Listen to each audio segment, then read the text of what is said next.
नमस्कार, आप देख रहे हैं दैनिक साथी हरियाणा। साथियों, इन दिनों संसद में संविधान को लेकर घमासान मचा हुआ है। तमाम पार्टियां आमने सामने हैं। इसी संविधान में सभी संस्थाओं के कार्य तय किए गए हैं। विधायिका, कार्यपालिका व न्यायपालिका सबकी जिम्मेदारी निर्धारित है। शायद घमासान इसलिए ज्यादा है, हर कोई दूसरे की सीमा में दखल कर रहा है। इसके चलते परेशानियां सामने आने से भी इनकार नहीं किया जा सकता।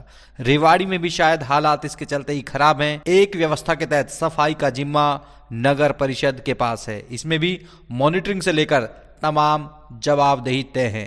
रेवाड़ी में खुलेआम सड़कों से गुजरते इस डंपर को देखिए। यह पूरी तरह से तमाम नियमों को ताक पर रख शहर के बीचों बीच गुजर रहा है, लेकिन इस पर कपड़ा तक नहीं ढका गया। कचरा सड़कों पर बिखरता हुआ जाता है। आए दिन इसी तरह की तस्वीरें सामने आती हैं। खुद बड़े अधिकारी भी इसमें दखल कर चुके हैं, लेकिन समाधान नहीं हुआ। बढ़ते पोल्यूशन के चलते ग्रेड 4 की पाबंदियां भी लागू हैं, बावजूद इसके हालात हैं कि सुधरते नहीं। पहले दिखाते हैं कि जब डंपर को लेकर रेवाड़ी एसडीएम से सवाल पूछा गया तो उन्होंने क्या जवाब दिया था। ग्रेड 4 में तमाम बंदिशें था, आपकी ओर से भी एक मैसेज दिया गया था, तो अब क्या स्थिति है और किस तरह की कार्रवाई होगी? नहीं, ग्रेड 4 के लिए बिल्कुल जो ऊपर से भी आदेश आए हुए हैं कि पीयूसीसी भी हम रेगुलर चेक कर रहे हैं, और दूसरे जो व्हीकल्स के नॉन एचएसआरपी हैं या होलोग्राम स्टिकर जिन्होंने नहीं लगा रखा है, या विदाउट नंबर प्लेट जो व्हीकल्स हैं, या पोल्यूशन जो दिखने में ये ऐसा लग रहा है कि ये इसके पास सर्टिफिकेट तो है बट ये पोल्यूशन जो है ये फैला रहा है, तो उसके अगेंस्ट भी हम कार्रवाई बराबर कर रहे हैं। सर, एक देखा जाता है नगर परिषद में जो ग्रेड 4 लागू है, नगर परिषद तमाम जो व्हीकल्स हैं वो ओपनली कूड़ा ले जाते हैं। दूसरा, उनके व्हीकल में भी कुछ नहीं लगता, वो भी इतना धुआं छोड़ते हैं। अभी इसी के लिए कल ही मैंने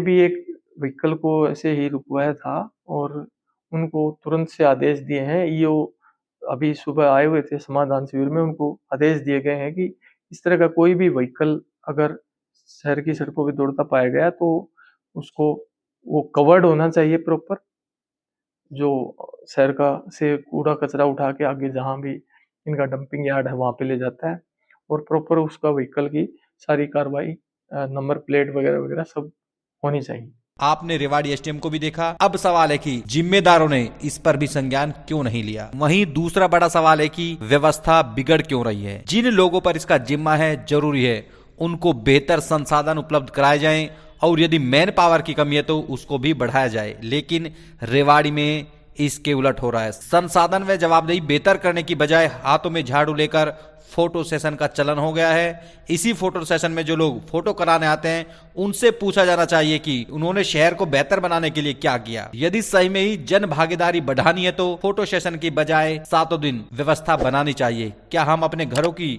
प्रतिदिन सफाई नहीं करते? क्या घरों में भी एक दिन के फोटो सेशन से काम चल जाएगा? यदि चल जाता है तो एक दिन के फोटो सेशन को जायज ठहराया जा सकता है। ऐसे में जिम्मेदारों को चाहिए कि समुचित व्यवस्था की जाए, जिसका काम है उसको करने दिया जाए। उपलब्ध संसाधनों से बेहतर प्रबंधन के जरिए सुधार किया जा सकता है। हाथों में झाड़ू लेकर प्रेरित करना इतना भी बुरा नहीं, लेकिन इसके साथ स्थायी समाधान बेहद जरूरी है। अब गार्बेज टेंडर को ही देख लीजिए। जब गार्बेज का टेंडर है तो आज तक व्यवस्था में सुधार क्यों नहीं हुआ? इसके लिए कौन जिम्मेदार है? इसकी भी जांच बेहद जरूरी है। या फिर तमाम नेता अपनी राजनीति चमकाने के लिए रेवाड़ी को अखाड़ा बना रहे हैं? अब रेवाड़ी में 1 या 2 नहीं, 3 इंजन की सरकार है। ऐसे में बेहतर कोऑर्डिनेशन हो सकता है और बेहतर परिणाम लिए जा सकते हैं। या फिर अभी भी राव या गैर राव खेमे में इंजन बटे हुए हैं? इसका भी जवाब मिलना चाहिए। ऊपरी तौर पर तो ऐसा दिखाई नहीं देता, लेकिन क्या अंदर कुछ और खिचड़ी पक रही है, यह भी देखना होगा। लेकिन शहरवासी को इससे कोई लेना देना है नहीं। वह बेहतर व्यवस्था चाहते हैं और उनका अधिकार भी है, लेकिन अभी तक ऐसा होता हुआ दिखाई नहीं दे रहा है। नमस्कार।